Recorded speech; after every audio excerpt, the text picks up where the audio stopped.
పెట్టుకుంటున్నాం.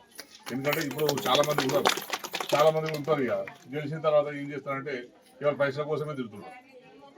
నాకు సంతోష్ వచ్చినప్పుడు సంతోష్ నోట్లకే మాట రాదు, ఈ పోటీ చేస్తావా నువ్వు అన్నాను. నేను మొన్న కూడా అన్నా, సార్ అట్లే ఉంటాడు సార్ ఆయన అంటాడు. మన ఆయన మనిషి అంత సార్, కానీ మనిషి మంచోడు.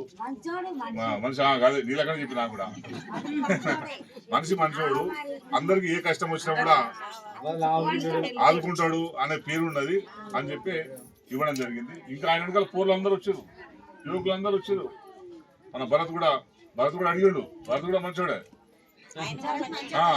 కానీ ఇక సార్ తమ్మి సార్ ఒకసారి ఆయన నేను అడిగిన తమ్మి ఒకసారి ఈసారి నెక్స్ట్ టైం మీకు చూసుకున్నాము అని చెప్పి నేను భరత్ కూడా చెప్పడం జరిగింది. ఇక తమ్ములందరూ కూడా మంచి హుషారుగా ఉన్నారు.